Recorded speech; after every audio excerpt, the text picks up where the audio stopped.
Question. Il vient tout juste de sortir un nouvel album. C'est Jacques Brel? Non. Moi je sais, c'est Jean Ferrat. Non plus. Oui, je sais, ce n'est pas facile, mais enfin, pour vous rattraper, c'est très simple. Écoutez tous les lundis, mercredis et vendredis, c'est dans les bacs, et c'est sur Altitude FM.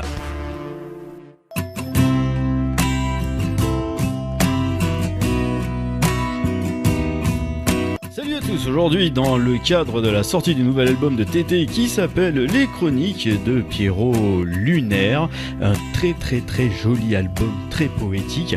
Et bien cette semaine nous allons parler de qui ? De Tété, oui. Qui ne connaît pas Tété ? Si, il y en a ? Allez, on refait un petit topo sur Tété. Tété qui est quand même né à Dakar, au Sénégal, en 75. De son vrai nom, c'est Niang Mahmoud Tété. Et donc il est de mère antillaise, de père sénégalais. Son prénom signifie guide, mine de rien, en wolof, qui est une langue. Et en 77, donc il déménage à Bordeaux. Tété devient bordelais pour migrer 3 ans plus tard à Saint-Dizier, dans la Haute-Marne. C'est dans l'est de la France. Petit point géographique. Il y passera une grande partie de sa jeunesse. Il est alors bercé par les grands jazzmen et la pop des Beatles qu'écoute sa mère.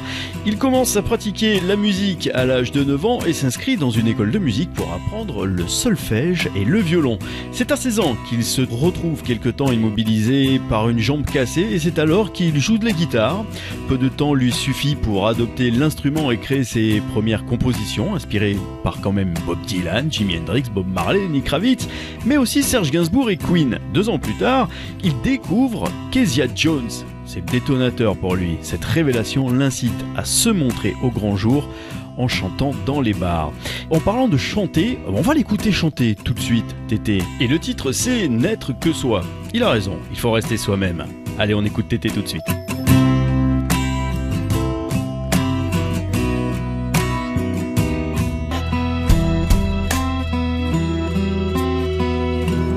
Magnifique morceau de Tété, N'être que soi, tiré de son nouvel album Les Chroniques de Pierrot Lunaire.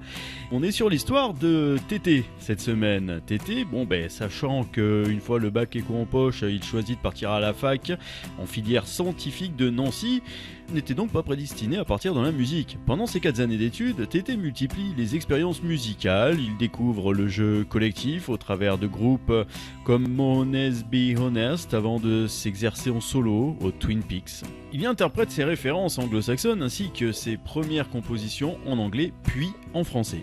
Il prend également à côté des cours de chant. Arrive alors pour la plupart des gens le moment de chercher un travail, mais là, pour lui, ce n'est pas l'objectif. Il préfère se mettre à jouer à temps plein dans les rues et les bars. Le meilleur moyen de pratiquer la guitare, c'est de devenir guitariste. Et oui. Donc après un grand succès, Tété décide de faire des concerts de guitare à Paris à partir de 98. C'est toujours en solo que ce guitariste autodidacte fait son chemin en écumant les cafés et les restaurants. La qualité de ses performances et l'efficacité du bouche à oreille lui offrirent un grand public. Il est alors remarqué par un musicien et après 3 jours d'enregistrement, il sort en 99 un disque contenant certaines musiques. Les Envies, Le Meilleur des Mondes et Dodeline. La Fnac, intéressée, décide de le distribuer.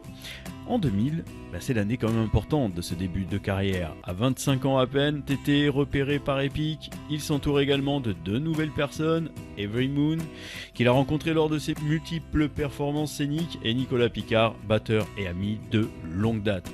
Il commence alors les concerts avec M, Louise Attaque, Femi Kuti, Trio, 115 concerts en un an, dont une participation remarquée aux Francopholies de La Rochelle. France Inter ne tarde pas non plus à le programmer sur ses ondes, et le premier disque, Préambule, sort chez Epic en novembre 2000, précédant l'album L'air de rien en janvier 2001. Allez, on arrête là pour aujourd'hui, on continuera vendredi, et sachez quand même que Tété est en concert à Toulouse. Oui, Tété est en concert à Toulouse le 6 décembre prochain. Vous inquiétez pas, je vous le rappellerai. Allez, à vendredi. Ciao. À vous les studios.